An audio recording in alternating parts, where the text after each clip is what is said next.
For those of you who don't know me, my name is Dr. Jason Bent. I'm the Extension Beef Cattle Specialist for Texas A&M AGRILIFE Extension. I'm stationed at the Overton Center.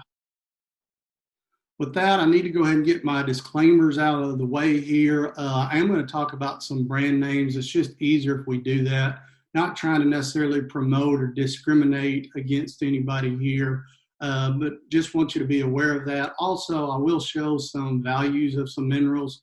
Realize companies sometimes change their formulation slightly, so the values I show you tonight may not totally match, or they're not going to guarantee what current company specifications are.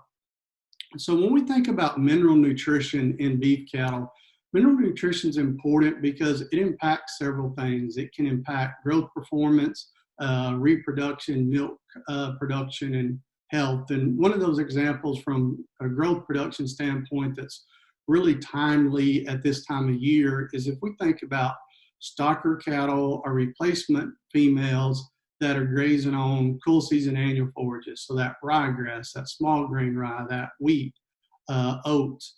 Often what becomes the first limiting nutrient is actually calcium in that situation. And there's some really good research out of Oklahoma State that shows if we can get an extra 10 grams of calcium in those animals a day, we can increase weight gain on average by a quarter pound a day. When we think about mineral nutrition, all those things are going to lead to impacting profitability in our operation. Now, I want you to realize mineral nutrition is not a silver bullet. We have to make sure we take care of our protein needs and our energy needs first, and then after that, mineral nutrition will help us get those little extra boosts in performance and help maybe prevent some illness and some other things. All right, so when we think about minerals, where do we get minerals from? Well, obviously, cattle out there consuming grass or forage, there's minerals that are going to be in there. If we're using a loose mineral supplement, like would be in the mineral feeder in the top right-hand corner, water can be a source of minerals. A lot of times in certain areas of the country, it can be a negative source, especially if we have high sulfur in that water. So we typically think about water from that standpoint of having something in there at too high of a level that we don't necessarily want in there. And then if we're feeding any kind of a protein or energy supplement, that's going to have minerals in it as well. When I think of what I would describe as a complete mineral supplement, that's going to be a supplement that's going to have salt in there. It's going to have macro minerals in there. It's going to have micro or trace minerals in there as well. And then typically we'll see vitamins A, D, and E, or at least vitamins A and E.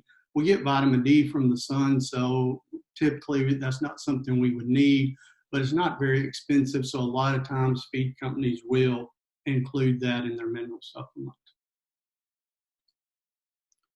So when I describe macro minerals, those are minerals that we're going to measure in terms of percent in the diet. So when you look at that feed tag, it may say 16% calcium. So calcium would be one of our macro minerals. Phosphorus is another one. Potassium, magnesium, sodium, and then sulfur would be the ones we think about. Now, typically we don't think about adding sulfur to the diet. A lot of times I'm looking at making sure we don't get too much sulfur in the diet. There are a few rare times that we would add sulfur in, but that's pretty uncommon unless maybe we're in a feedlot situation. Then when we talk about trace minerals or micro minerals, those are minerals that we're going to measure in parts per million, or occasionally you may see them in milligrams per kilogram. Milligrams per kilogram is the same thing as parts per million. And those would be things like copper, zinc, manganese, selenium, iodine, cobalt, iron, and then a few others.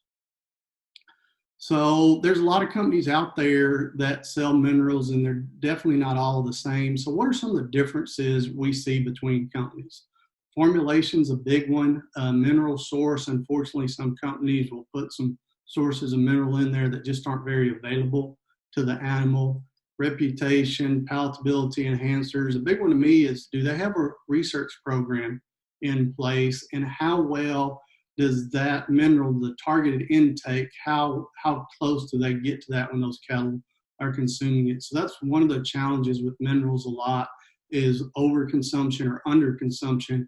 And that's why you want a company who's doing research so they can kind of tweak those formulations to get closer to that targeted consumption.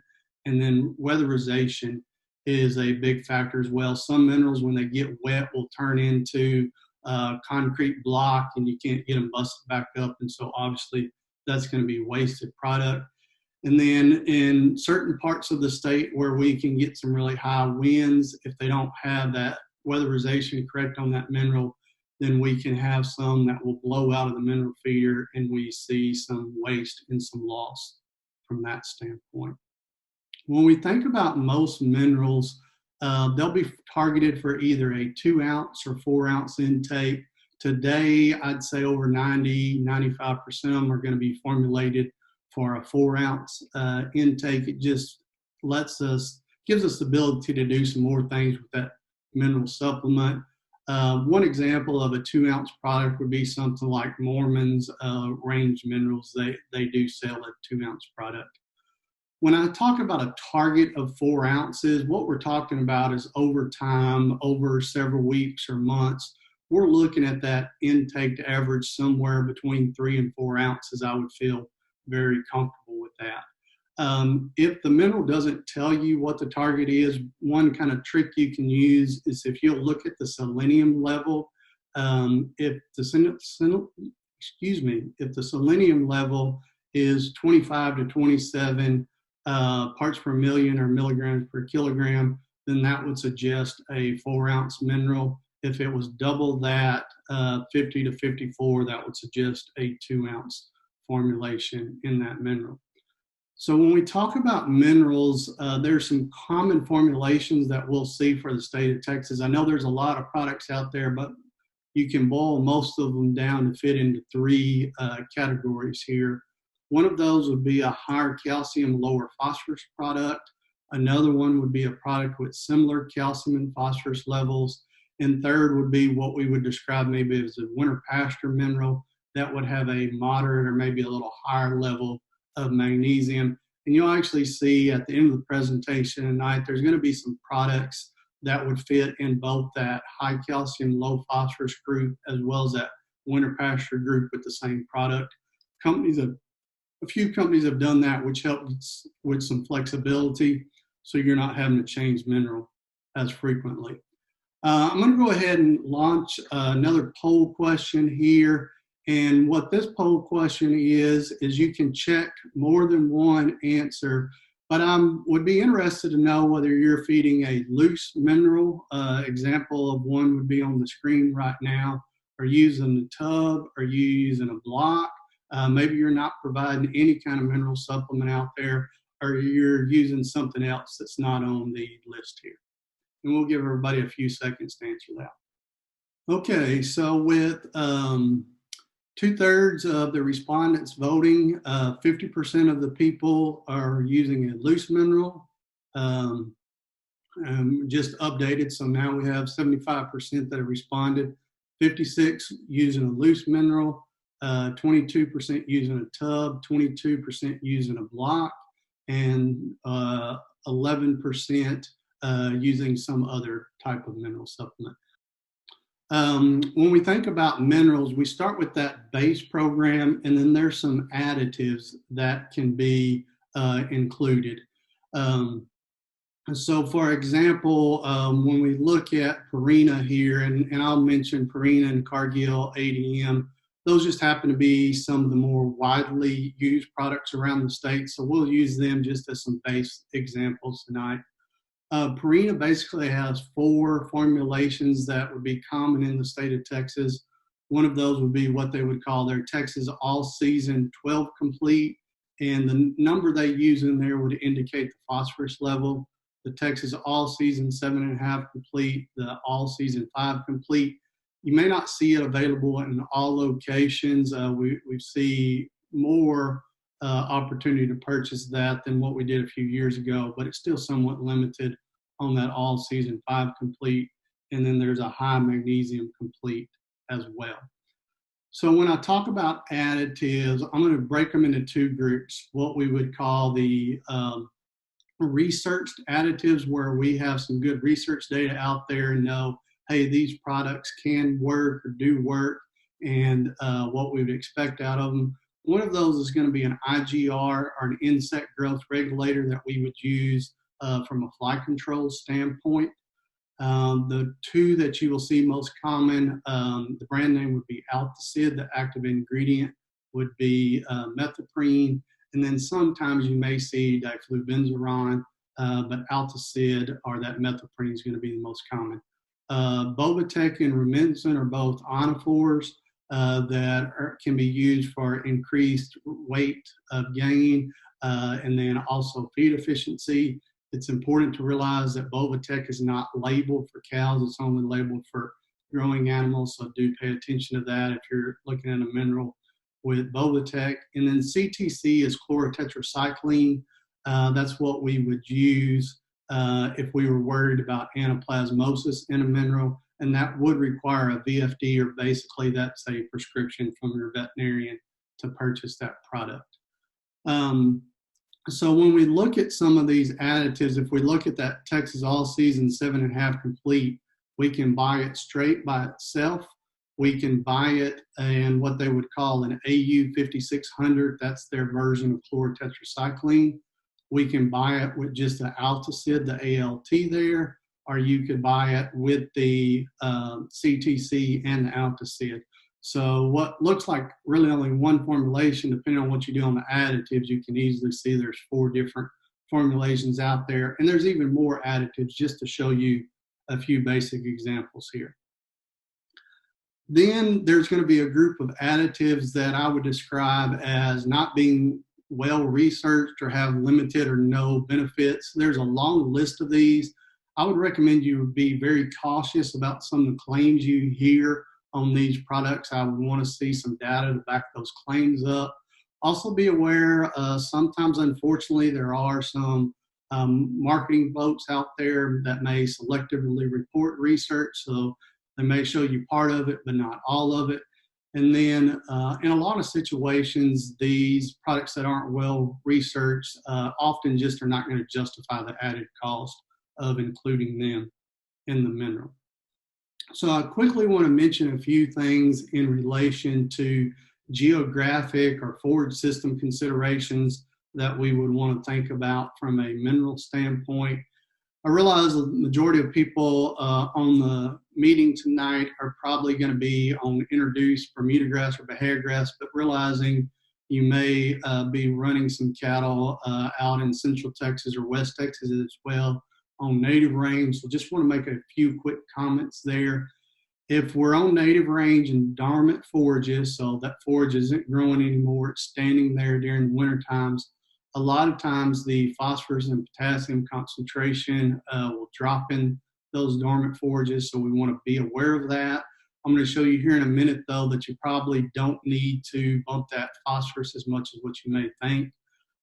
If you're using any kind of a protein or energy supplement, that can help take care of the phosphorus. And then also, depending on what protein or energy supplement, we have to be aware of that calcium phosphorus ratio. So generally speaking, I'm going to want a higher level of calcium in most minerals. An example of some minerals that would have a more moderate or a little lower level of calcium would be ADM, what they call their AMP line. And within that AMP line, they're going to have AMP A, AMP M, AMP P, and AMP T. And I know that may be a little confusing the way they name that, but those are different versions within that product line. So for example, what I would have most producers feeding most of the year is what we would call that high calcium, lower phosphorus mineral. So in this case, that would be the AMP A product line that would run 15% calcium, 4% phosphorus.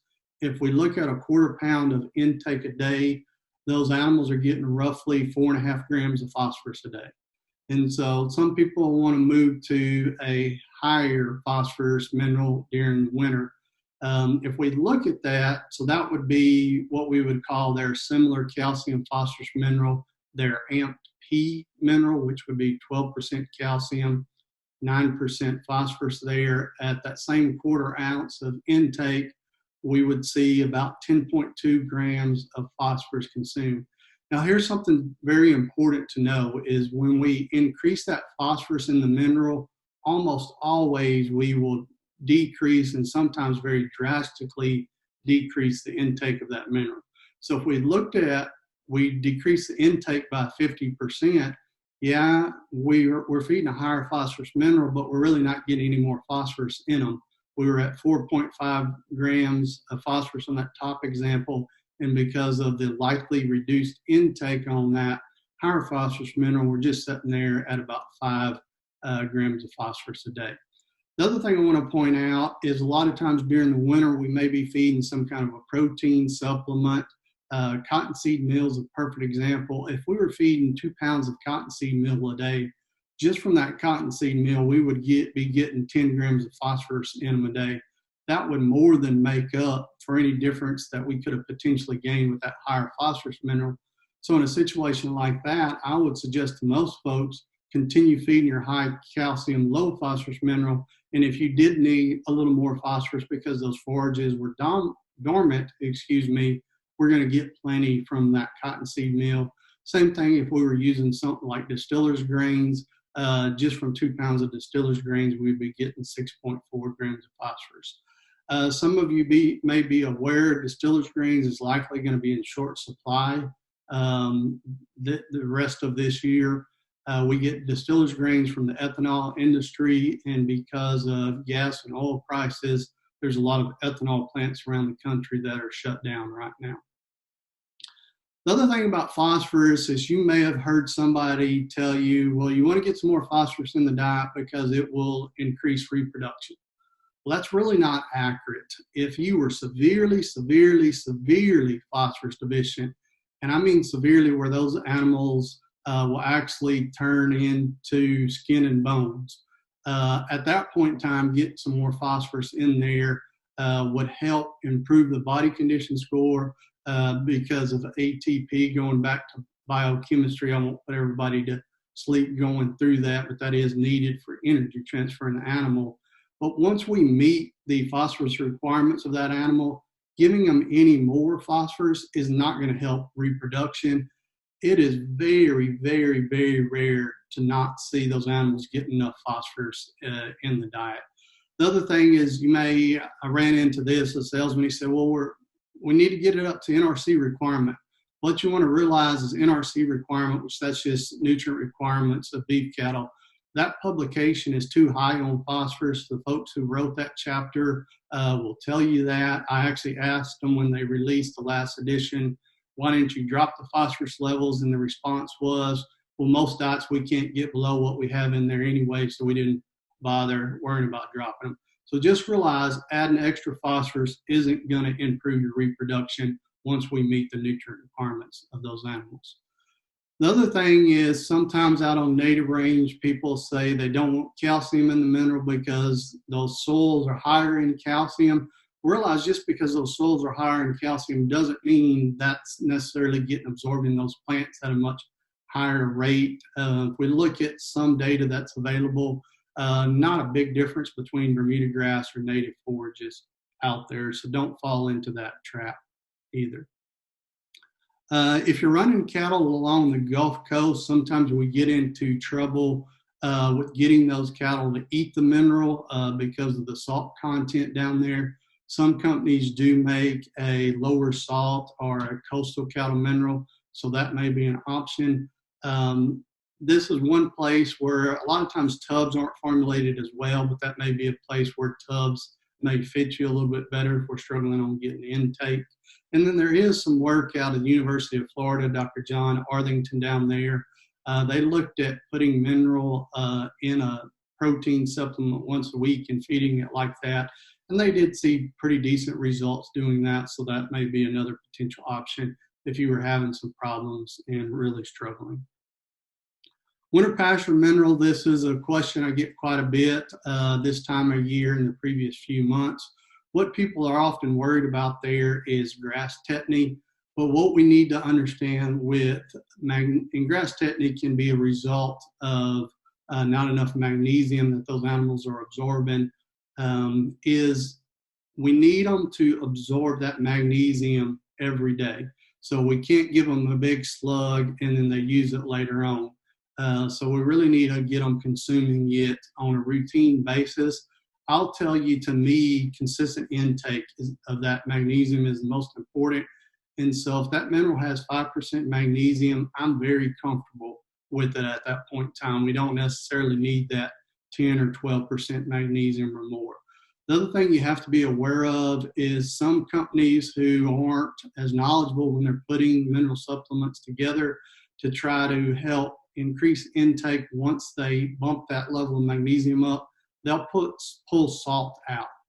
That's actually one of the worst things we can do, because we actually need the sodium from that salt to help absorb magnesium across the gut wall. So if you see a winter pasture mineral with that salt in there, that's a red flag and something we would want to stay away from. The other thing I would tell you is there's some pretty decent evidence out there that a lot of times we may be dealing with as much of a problem as not getting enough calcium in there as compared to just being low in magnesium, or it may be we're a little low in magnesium and we're a little low in calcium. So even on winter pasture, I would still like to see a higher calcium mineral out there. If you've heavily fertilized with poultry litter for years and years and years, we can run into a situation with an inverted calcium phosphorus relationship in that forage, which can lead to some milk fever and grass tetany concerns. And in a situation like that, we would want to feed a mineral that didn't have any phosphorus in it and had a very high level of calcium. If you're worried about that, I'm talking a couple tons for several years in a row. The easiest way to look at that is we can pull some hay samples, contact your county agent, and they can get in touch with me, and we can get that sent off to the right lab and check those levels to see if we may be having a problem there. So when we think about trace minerals, we're going to talk about a couple of them in a group. So copper, zinc, and manganese, I kind of think about typically talking about those in a group. Then we have selenium, iodine, and cobalt. So when we think about copper, zinc, and manganese, I'm going to tell you in a lot of situations, I'm more concerned about the ratio than the absolute amount in the mineral supplement.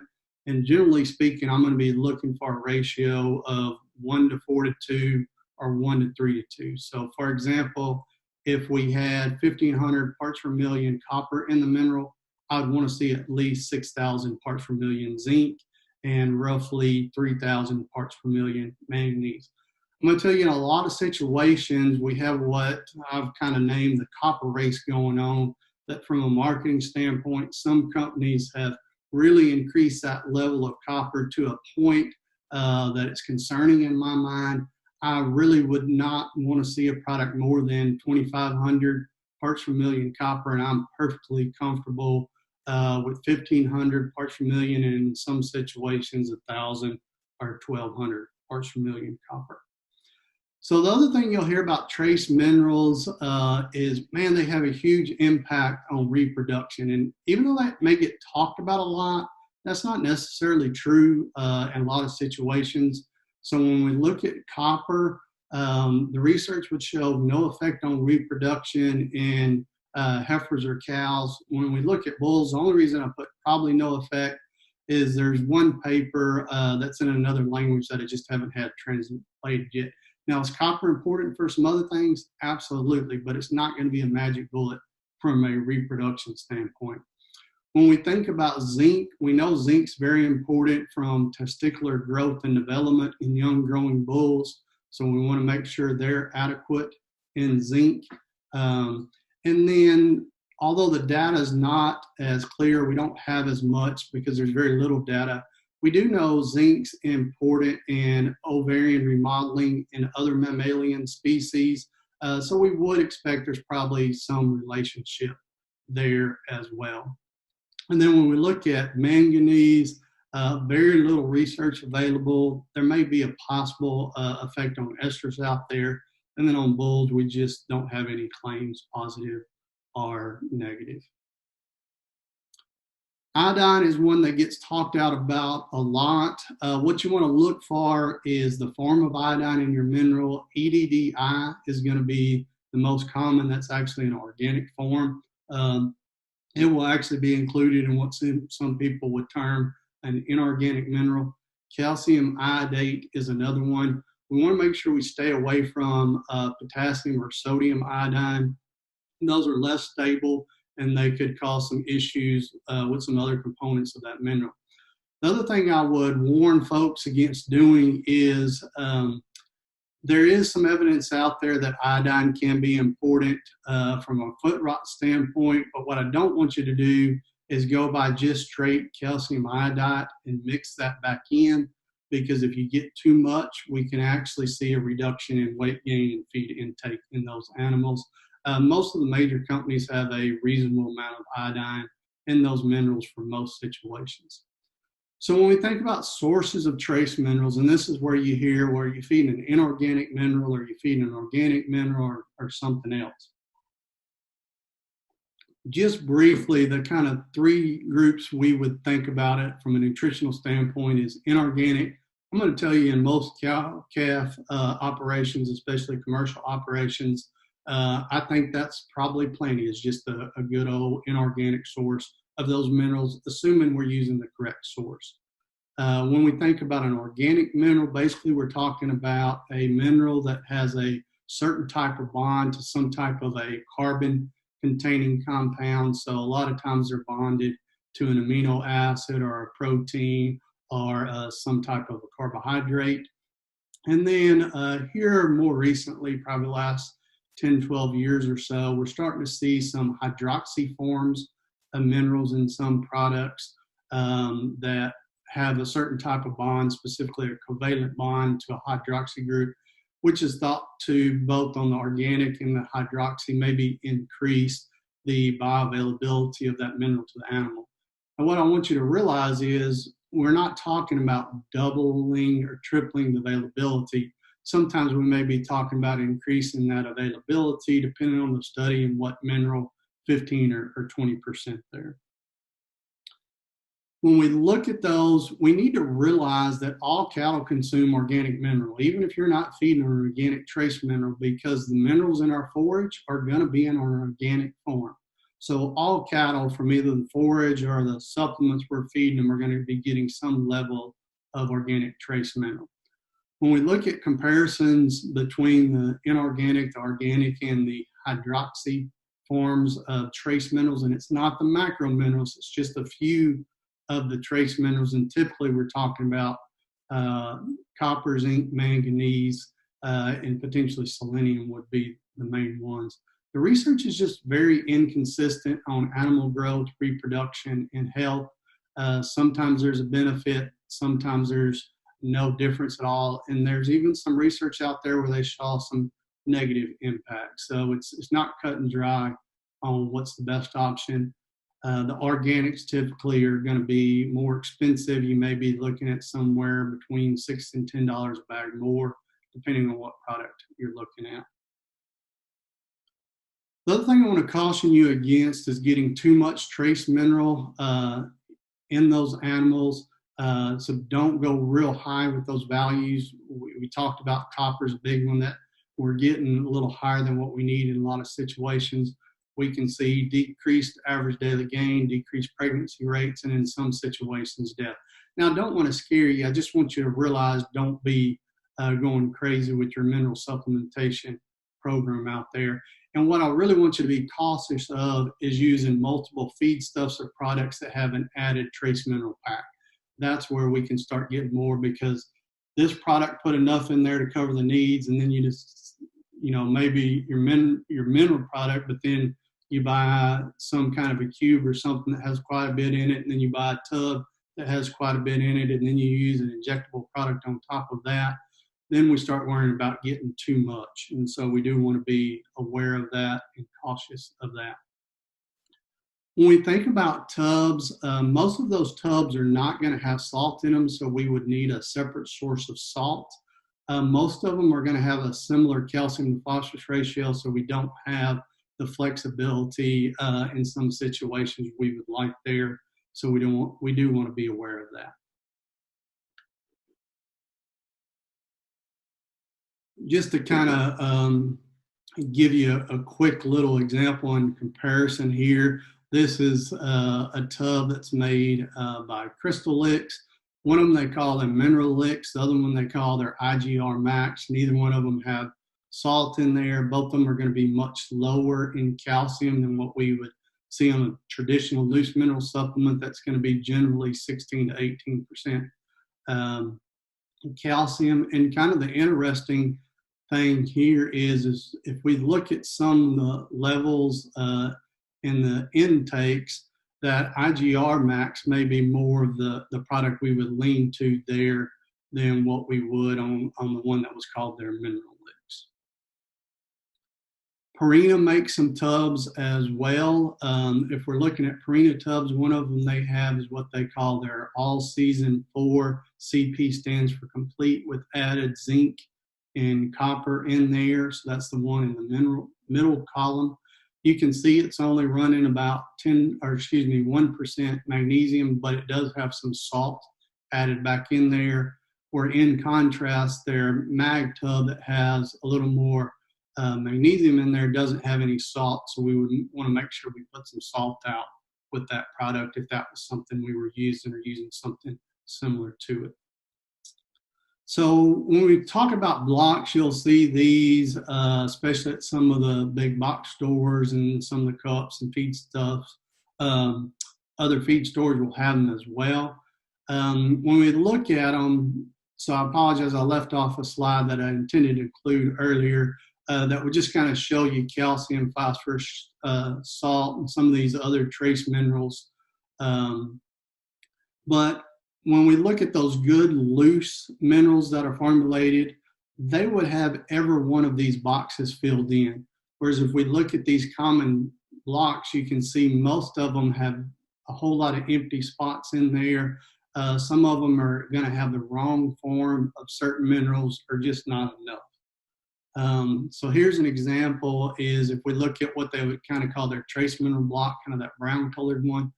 They have copper oxide in there as a copper source.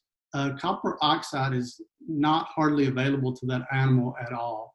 We would typically want to see another form of copper, so that would be something to be aware of and a reason we would want to stay away from any products that had copper oxide in them.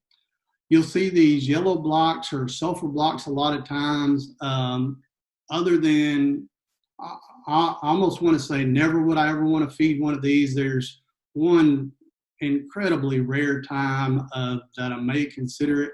But what you want to realize is sulfur actually ties up copper, reducing the availability of copper to the animal. So we want to stay away from those yellow sulfur blocks. We want to avoid those. Some people think maybe they have an impact on external parasites. There's really no research to support that thought process. What I would tell you is generally all the blocks I see out there, I see very little place to use those. The exception would be just a straight white salt block. We've already talked about if you're using a tub and it doesn't have it, we could use a white salt block with it. Or if you say, I'm just not going to feed mineral all year round, then I'd want it at minimum, at least keep out just some plain white salt. I'm going to run through these next few fairly quickly, but there's some things out there in the industry that just kind of make me scratch my head. I just have trouble figuring out what the person who put that product together was thinking. I just don't see a place for any minerals that have more phosphorus than calcium in the mineral. I don't see a place for having a mineral that doesn't have any calcium in it. Some folks out there are putting sodium bicarbonate in there. And sodium bicarbonate's a great product, and if we're feeding dairy cows, that's something we're going to have in the ration. But sodium bicarbonate is a very, very expensive source of sodium. We can use just common sodium chloride much, much cheaper. and then adding sulfur to a mineral. I've seen at least one situation where a company's doing that. And again, that makes me scratch my head. I've already mentioned how it can impact some trace mineral nutrition. Taking seawater and evaporating it and then picking up what's left and making that a mineral, that's not a well-formulated mineral supplement. So be aware of some of those types of situations as well. When we look at mineral feeders out there, there's a lot of different options. There's some pros and cons to all. This is an open top mineral feeder. If you were in a really, really low rainfall area, less than 10 to 15 inches a year, this could potentially work pretty good for you. In the environment most of us are in, that's just really not a great option. This is an option that has some pros and cons, really easy to refill and check to see if it's empty. The real con, especially if you're buying them, is just the price associated with them. But if you don't mind that, great option for a mineral feeder, or you can make some cheaper versions on your own. This is what we would call a bulletproof mineral feeder. The reason being is bulls can be very hard on mineral feeders. So this plastic bottom with that rubber flap on top holds up really well to those bulls. And those cattle will learn to use that pretty quickly. One thing I would caution you on is during the heat of the summer, make sure you get it under shade tree because that rubber flap can get really hot. If you're having trouble moving those, one thing you can do is on the base of them, a lot of them have a little lip, and you can take and put an eye bolt in that lip, and then just get you a sharp piece of rope with the snap on it, and you can drag it behind your four-wheeler or your ATV or even behind the pickup if you didn't want to have to pick it up and try to put it in the bed of a pickup. This is what we would call a wind vane mineral feeder, really easy to refill. That's one of the downsides to that bulletproof mineral feeders. You got to get off the four-wheeler and lift that flap up to see it's open, and then you got to raise that flap up and fill it back up. These are really easy to check, and if you don't have any bulls in the pasture, whether it's this company or there's several other models, they work great. I will warn you, if you have bulls out there, bulls will use these as a play toy, and they're really bad about destroying them because they'll butt them. That mineral feeder will swing around and tap them, and then the game goes on from there. So when we think about mineral intake, cattle don't have nutritional wisdom. They're going to eat what tastes good to them. Some people want to try to put all the minerals out there and let the cows choose. They're not going to do that. They're just going to eat what tastes good to them. And unfortunately, most minerals don't taste very good. That's why we put palatability enhancers with them. Another thing is if the cattle don't eat the mineral, it's not doing you any good. This was a picture taken by a colleague of mine. They estimated that block to have been there for 10 years. And that was in a rainfall area that was probably in excess of 40 inches a year. So again, that's not going to be doing us a whole lot of good in a situation like that. Be aware with intake, when those cows are lactating, we will see an increase in intake. Both that calf's eating a little bit, but the cow will just naturally eat more when she's lactating. This is just an example to show you how that mineral consumption will vary throughout the year. This is roughly about a year and a half here, but you can see we're averaging about 3.6 ounces a day. That's right in that target we're looking for. I will tell you, if you do switch brands or if you haven't been feeding a mineral and you start feeding, typically we will see higher consumption at that point in time. Go ahead and feed them that higher amount for a few weeks. If they don't level out at that point in time, then we can go ahead and make some adjustments, but give them a few weeks to level out.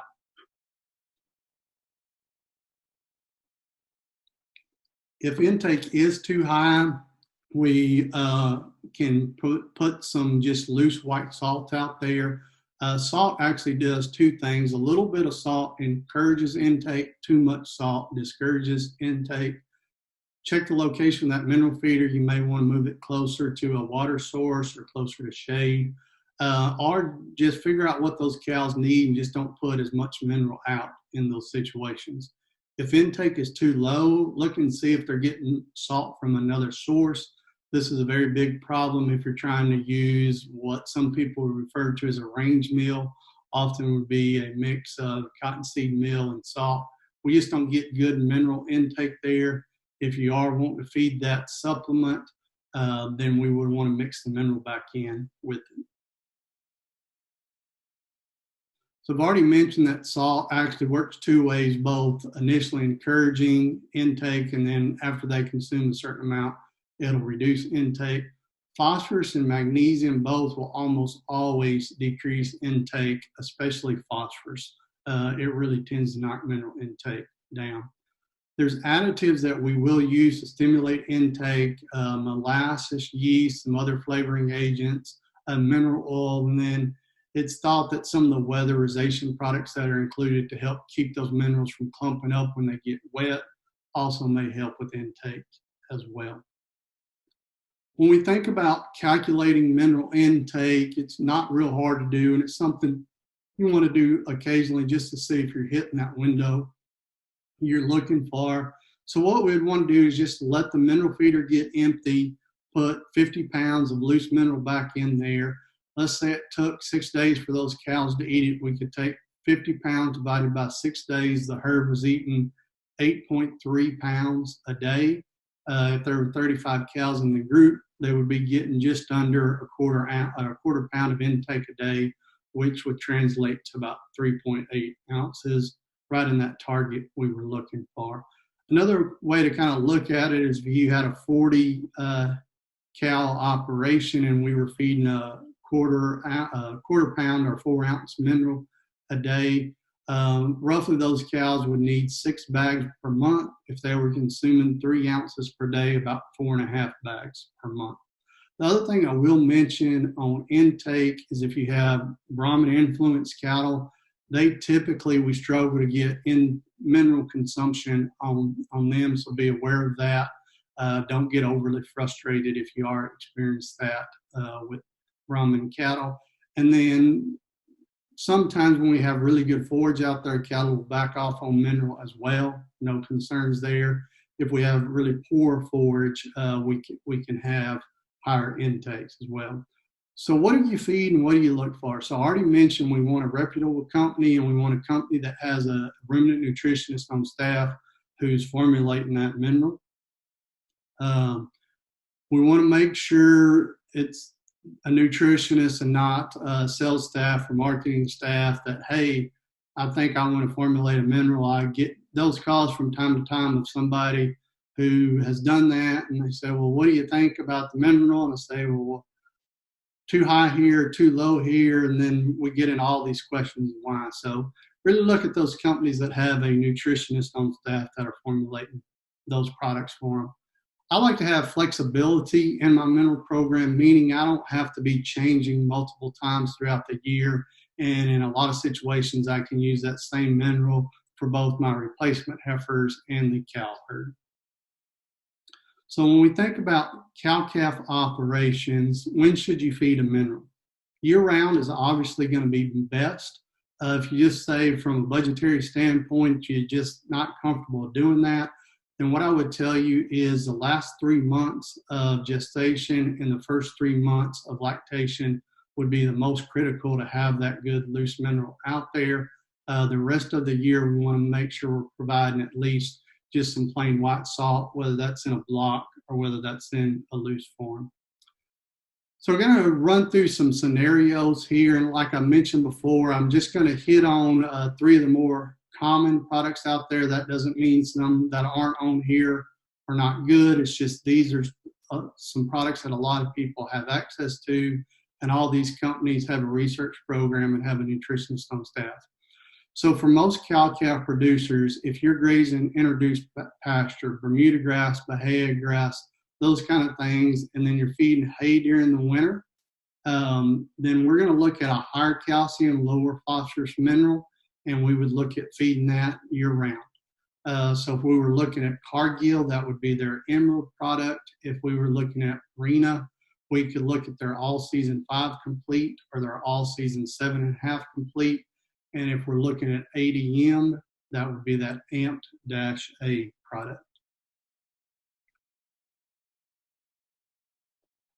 If we're on growing native range is going to have a good amount of phosphorus in it. So in that situation as well, I'm going to want that same higher calcium, lower phosphorus mineral.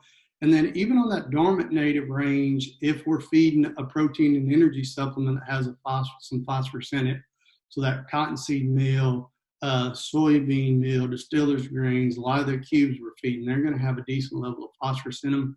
Again, I'm going to stay on that higher calcium, lower phosphorus mineral, so I don't have to switch in that situation. And so I'd be, again, looking at that Emerald for Cargill, for Purina, the all-season 5 or the all-season 7.5 complete, and for ADM, the Amped A. If I was on dormant native range, so I was out there grazing some short grass prairie, some tall grass prairie, and we weren't feeding any protein or energy supplement, then that's where I may look at those similar calcium and phosphorus level products. But make sure your intake is adequate. If it's not, you're better off going back to that lower phosphorus mineral. The other thing to be aware of with phosphorus is one of the most expensive components in that mineral. So the more phosphorus we put in there, the more expensive it's going to be. Cargill, we would be looking at the bronze product. Purina, we would be looking at the all-season 12 complete. And ADM, we would be looking at the Amped-P. On winter pasture, so if we're grazing that ryegrass or that weed or oats or something else, I'm going to want a higher calcium, lower phosphorus mineral with at least 5% magnesium in it. The Emerald product from Cargill has 5%, so we could feed that year round. From Purina, it kind of depends on what you do. Their all-season 5 complete does have 5% magnesium in there, so we could use that if we wanted to. Probably just fine on cows. On stockers, replacement heifers, the calcium may be a little low. I'll tell you personally, I don't worry about grass tetany and magnesium on stocker cattle. Just really hadn't ever seen a problem with it. You'll hear people talk about it, but they talk about it, but we never document a problem where we can actually document it. The other option you could do if you wanted to with Purina is they have a high mag mineral. It is up there 10% or higher. I don't remember the exact number off the top of my head. It's either 10 or 13. They have worked on that product, and so intake can be very good on that product, even with that higher level of magnesium. And then if you're feeding ADM, we need to move over to the Amped-M product to get a little bit more magnesium in there. I've already kind of mentioned this on stockers, but I'll recap, and this would be stockers or replacement heifers. Basically, most of the time, we're going to feed them the same mineral that we're going to feed in our cow-calf operation. But I do want to make sure on those stockers grazing that winter pasture that we get that higher level of calcium in there. I want to see at least 16, 18, or 20% calcium is even better, because there's probably enough protein in a lot of those forages for those cattle to gain in excess of 4 pounds a day. There's enough energy for them to gain 2.5 to 3 pounds a day. But as I mentioned earlier, calcium can often become a first limiting nutrient. The other thing, amongst a lot of nutritionists that work in the winter pasture area, there's a feeling amongst us that calcium may be important from a bloat standpoint as well. Not having enough calcium in there could potentially increase the risk of bloat. If we're out on native range country, just feeding that same loose mineral that we're feeding, or that same mineral that we're feeding the cow-calf operation, is going to work in those situations. And that's what I wanted to visit with y'all tonight. If there's any questions, feel free to unmute yourself or go ahead and type those in the message box, and I will be happy to answer those. And I thank all of y'all for joining tonight, and thank Brock for opening it up to all the other counties who may have participants that want to join.